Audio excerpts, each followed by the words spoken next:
or it could be a big lake. But the theories remain the same. When fishing the still waters, you want to look for a lot of moss and undergrowth, and watch. Use your eyes, your polarized glasses, to spot fish cruising. If they're cruising and moving, they're probably feeding.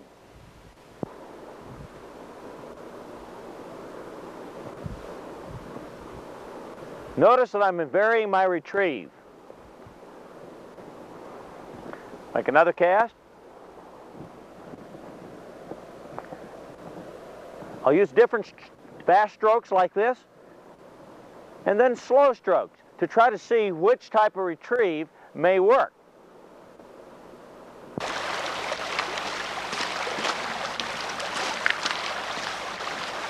Let's talk about fly fishing in the lake for trout.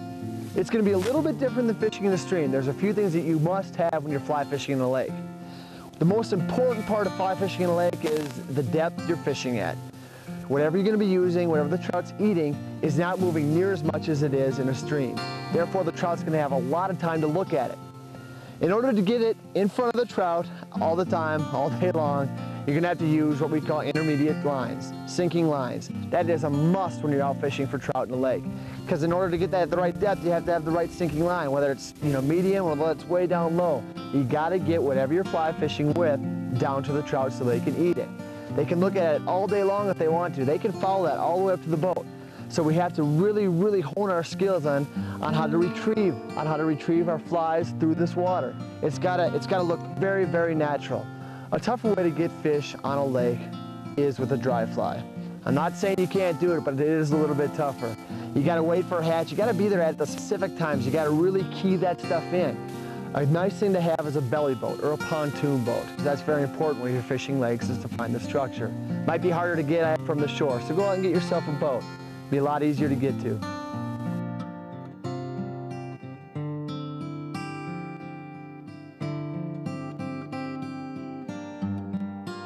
Get a book. Denny Rickards offers a great book and videos on fly fishing still waters.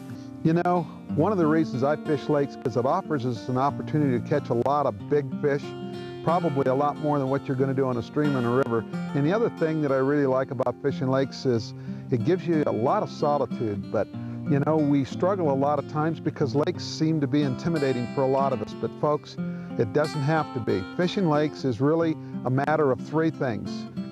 Presentation, which really includes your ability to cast, get the fly to the fish, the fly line that you choose to fish with, which controls the depths and the angles, and the retrieve. So if you can concentrate on those points along with the patterns that you use, make sure that they're suggestive, they imitate more than one food source, and look at the conditions that you face when you're out on the water, because those conditions will change and vary. So these are the reasons that I'm successful on lakes.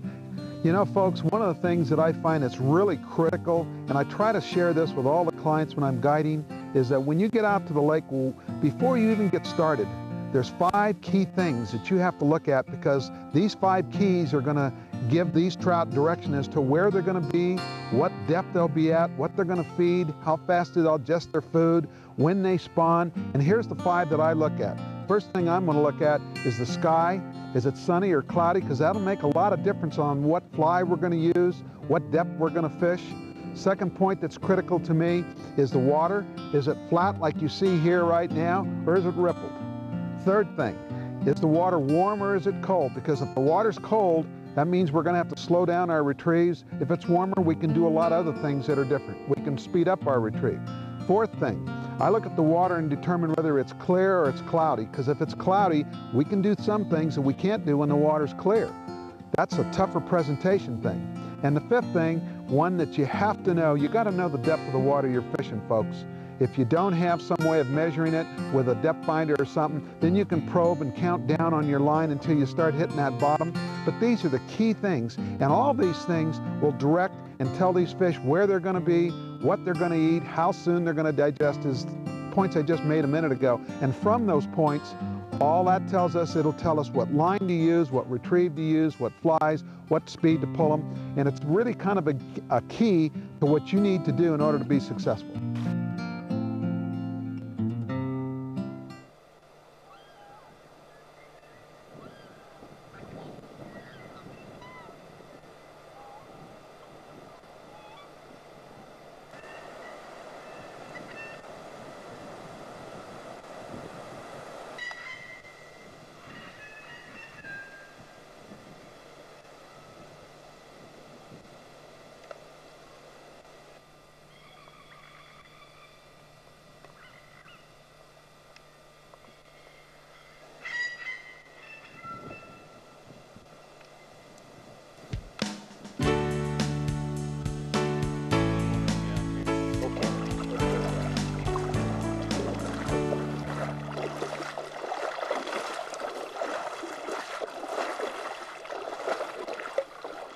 stay here, in this weed part here, it leaves no vibrations to cover over the fish. So it allows the fish to cruise up along the edge of the lake here. It gives you a chance to have a fly smack bang in front of the fish.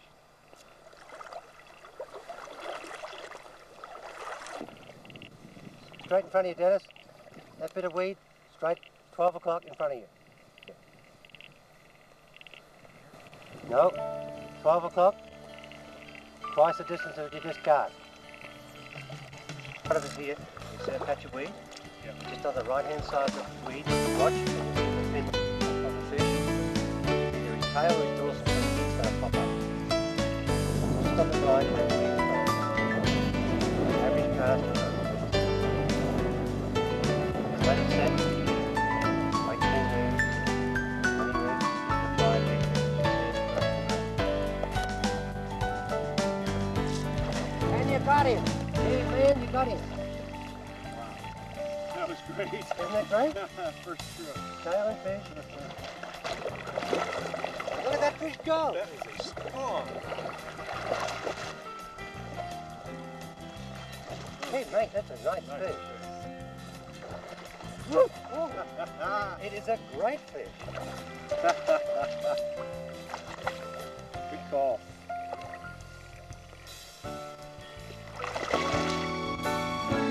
It's great to see fish come in there and their tails hanging out like that. Ooh, That is a dandy. Oh, whoa! mate. This is bigger than I even thought.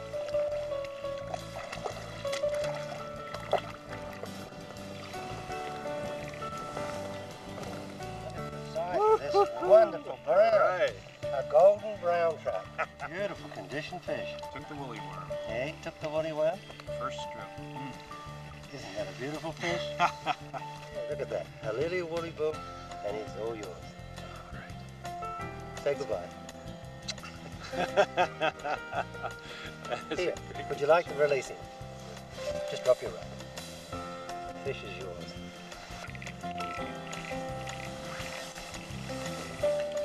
Isn't that beautiful? Oh, dandy fish. Look at the colours on that fish. That was a strong boy. Put his head down and just let him swim away.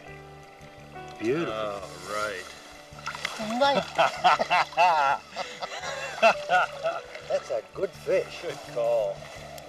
There we were in shallow water, tailing fish, a little woolly worm, cast, first cast, bang, straight in front of him. One strike, bang, and he was on. One strip, I got it. And he was yours. And it was a good fish, and he was 21 inches.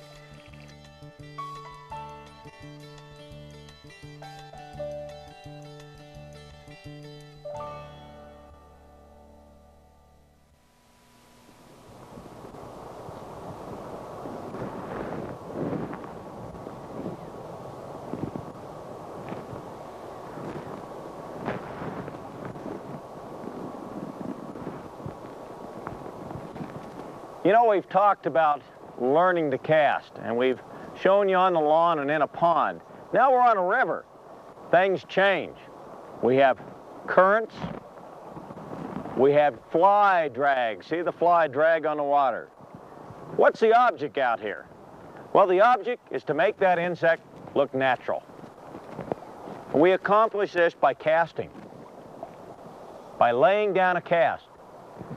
The way I just cast is a natural cast. The fly lit on the water and floated like a natural.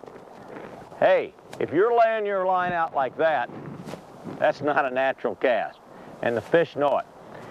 And if you make a bad cast, you don't rip it out of the water like that either.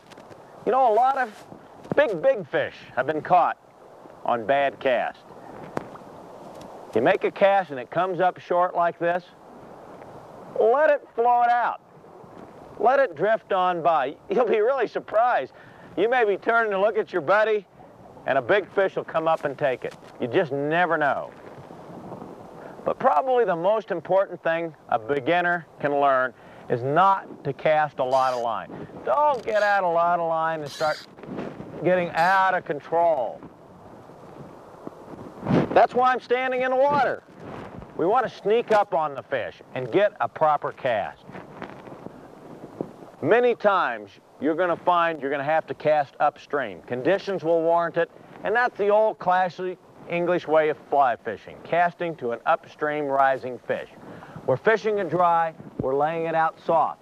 If we do not strip line in and the fly floats straight towards you and he strikes, oh boy, here's what's going to happen. The line's going to go all over you and you're going to look like a Christmas tree. How do you compensate for that? Well, you make a nice soft cast and then you strip the line in at the same rate as it's coming back towards you, watching your fly. Let's try it again. Working at a little line, sending it down softly, and now if the fish strikes, you have a nice even pull on your rod, and you're going to connect up with the trout, and that's what it's all about.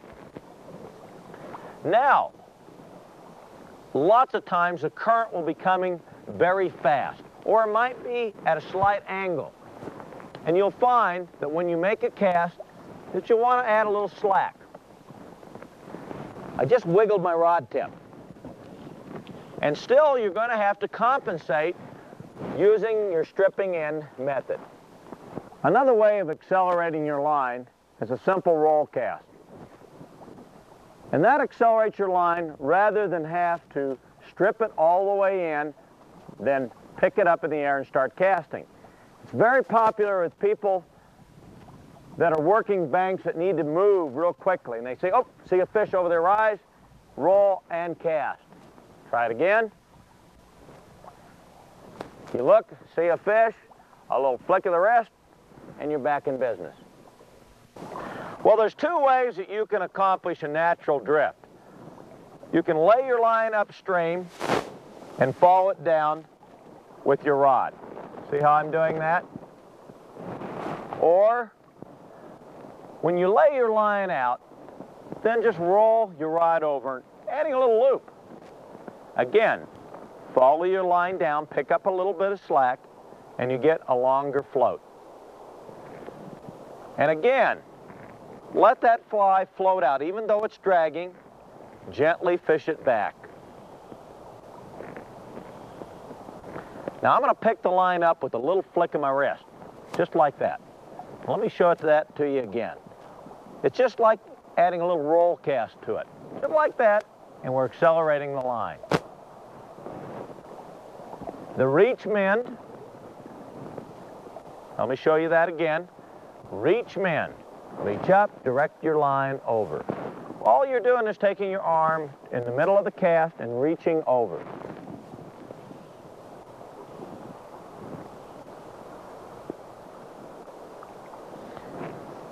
Avoid, you always want to avoid hitting the water like this. The minimum of false cast. When we talk about the false cast, all the false cast is either doing is drying out your dry fly or helping you work out line.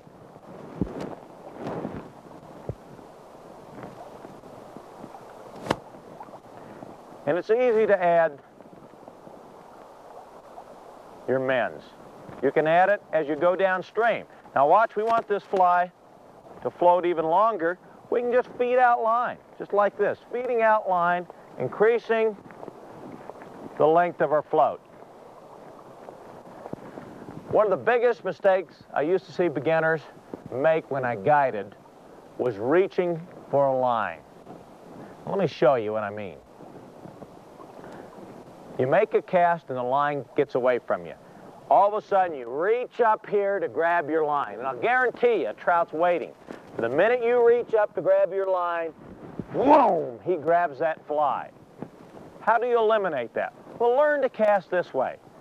When you lay your fly out, immediately your line goes to your hand. It doesn't go up here, and you don't start stripping like this. Because when you start stripping like that, that trout's waiting for you. Here, we're going to put it all together. Here we go. Lay it down, the hand goes right to the finger, right here the finger, right there, and you start stripping accordingly. And hit it. Oh, look at that, guys. Okay, notice where my hand, right here, stripping the line. I brought my line to my hand so I was ready for the strike. A lot of people lose fish, have really trouble landing a fish on a fly rod. Mainly because you've got a lot of slack out here. You might find the easier way of doing it is to reel in your line. But what happens, sometimes the fish will decide to run towards you like this fish, and you'll have to strip in to keep tension. The key to fly fishing is keeping your rod high and tension.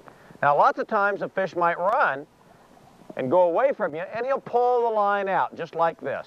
Whoop, there he goes. Oh, it's perfect. Now we have him on the reel. Bigger fish, you need to play on your reel. Hear the drag? That drag will help tire the fish. Now we'll reel in some slack. Very important to keep your rod high, especially when you're wading in deep water. Oh, there he goes. Now notice, the rod is taking the shock of playing the fish. The whole rod. I usually tend to put my rod in the middle of my chest. And we just play this fish. Whoops, hey, we got a live one on here. You might find other times you may want to adjust your drag down to a looser drag. It's good to have a reel that you can adjust the drag.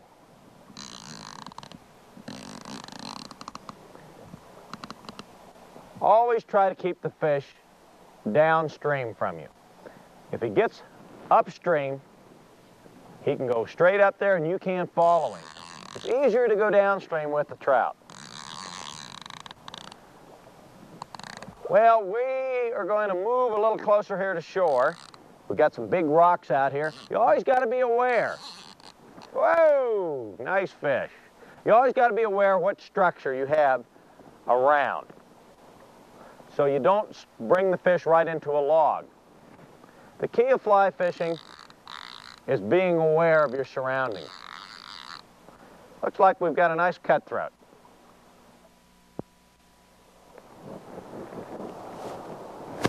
You know, wading is a very important part of our fly fishing, but it also can be very dangerous. First of all, you should have a good wading belt. And I really prefer the neoprene waders. I feel a lot more safe in them. But one thing you always want to remember, go with the current. Anytime you turn and start trying to fight it like this, you're asking for trouble. You always want to wade looking downstream, seeing what might happen, what you might step on, and never, ever cross your feet and lose your balance. It should be one step at a time, planting that downstream boot and working your way over. Usually pick a 45-degree angle and wade towards the bank. Never try to fight the stream. A good pair of waders, knowing your limitations on where you can wade, and you'll always have a wonderful fly fishing experience and not go swimming. Wading is serious business, and you should have the proper wader to fit your style of fishing. This is a hip boot. Goes just right up to the hip with the felt sole. For the fly fisherman, you really need that felt to keep from slipping on the rocks. This particular boot is in one piece. You can get it in chest highs. But remember, as I showed you in the wading sequence, be sure to wear your wading belt when wearing chest highs. Some of you may want to use a stocking foot wader, which you'll need, of course, a wading shoe with a felt sole. There's different types of shoes made. Gives you a great deal of variety. You can use lightweight hip boots like this, or a chest high that's lightweight like this. Great flexibility, and only have one shoe. Probably the most popular wader today is your neoprene, which provides a great deal of protection and, of course, warmth in the winter, and with the cooling action when it's wet, it'll provide coolness in the summer too. A great way of wading with a neoprene wader. But the most important thing about wading is to wade safe. Wear a wading belt.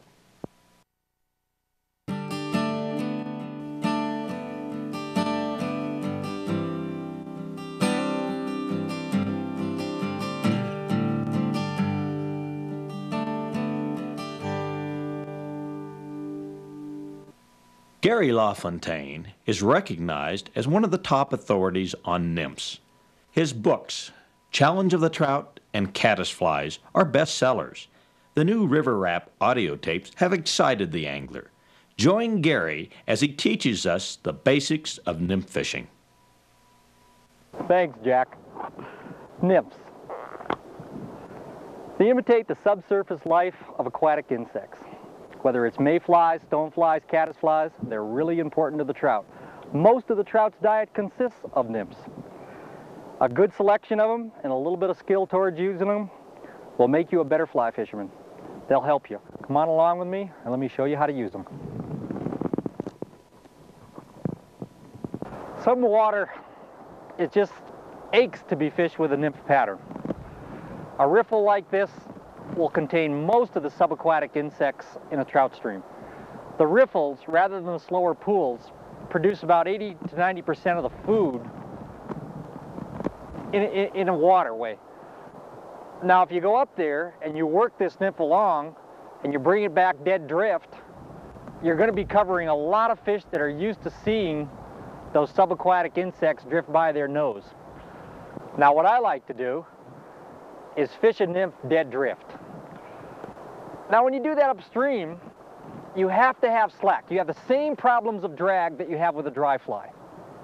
Instead of the actual fly itself, what you're watching is either the line tip or a strike indicator. You cast out and you raise the rod. You keep in touch, but you don't pull on it. You don't pull on that tip. You don't jerk that fly through the water unnaturally. You let it drift. You let it waffle its way down near the bottom, and you just wait for it to jump. When it comes across from you, you can start lowering the rod and get a little bit more free drift as it goes below. And then watch it when it swings up, because it's a very enticing move. It just lifts up through the water column in front of a fish's nose, and that will quite often trigger a strike. Fishing a nymph is the same as fishing a dry fly. You don't scatter cast. You don't just hit it out anywhere. You pick particular runs, you pick particular areas, and you work them. There's a good little rock right there. There's a nice little slot of deep water that comes right down along the side of it. I can plan the drift of my nymph so that it dead drifts right down through it and then comes down below it, and all that way it's working red hot holding water for trout. You can work a little bit better behind it, take it and just slack line it across into it, mend it, get that line up. Again, watch drag, watch drag. You know that fly is down there. You know that indicator could jump any moment. Takes a lot of concentration, but it's definitely worth the effort. Ooh! All right. Oh, he did take it deep.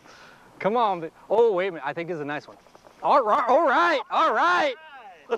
Oh, oh. I have a feeling you better have a net.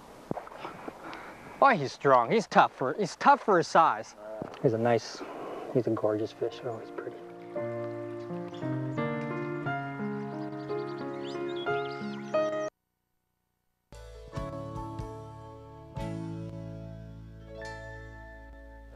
Now that we've talked about dry fly fishing, let's move on and talk about nymph fishing. Fish will eat about 80% of the time underneath the surface of the water. Therefore, nymph fishing will be a very effective way to fish.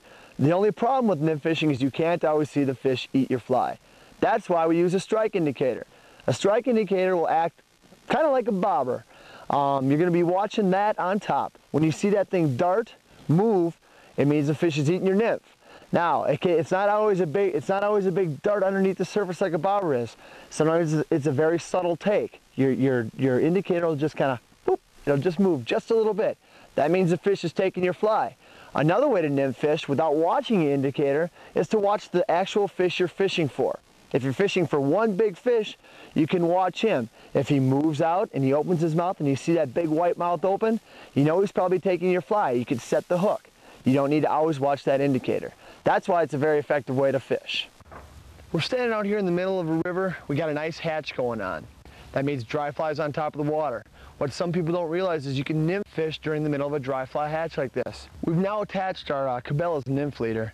On the nymph leader you can see it has a little indicator right here. This is what we're going to be able to watch to see if that fish takes our nymph underneath the surface. Big thing with nymph fishing also is figuring out the depth of the fish. That's the reason we have this indicator on. If the fish is right underneath the surface, you can make this indicator very, very short. You don't have to have it deep at all. If you can see the fish way underneath the water feeding, you're gonna have to move this baby way on up, so you have a lot of depth to get down to that. Fishing a nymph, the one thing that we have to understand is that the nymph moves with the current, okay? Nymphs don't always have leaders attached to them, so they're gonna be moving naturally with the water. That's why we gotta get a nice long dead drift. And a dead drift just means throwing your fly here, and then you get drift right along with the current, naturally downstream. If it's not going naturally downstream like a normal bug will, they're not going to eat it. They're going to eat all the naturals around it except for your fly. That's why we got to really concentrate on getting that nice long dead drift.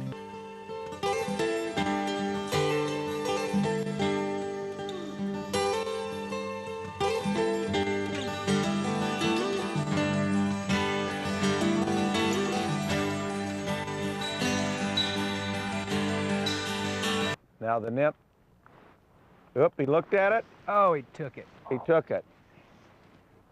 Don't waste your time on him with that fly. He had it in his mouth and spit it out. Yeah, you know, you can't be married to that fly going down, as we tell people. Without being able to see him, I should have told you to strike. There are few who enjoy the game of figuring out what to fish with and when as much as Jack Dennis and Kelly Gallup. This pair of avid anglers, tyers, and fly fishing authors can spend more time talking about what to fish than actually fishing. Jack and Kelly have spent so much time contemplating trout and their habits that their fly selection can come down to more than the species. They're looking for the form of the fly and which of those forms is being fed upon by the trout most readily. Let's try him again. He'd be a fun fish. He isn't a very big fish, but it's a fun fish. All right. He has no absolute interest in either one of those flies. But I'm not sure that we want to even mess with him. There he goes. He's looking at it. He took it. Oh, wow. Boy, you burned that last one. He left his rock. Kelly, what fly are you putting on right now? I'm going to go back and try one of those 20 cripples with the curved body fly. Right, the Gallup crickle. Crickle? Crickle? Cripple. Crickle.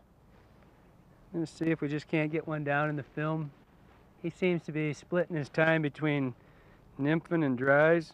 Yeah, we got a boy came back down here and said, I got pushed out of the pack.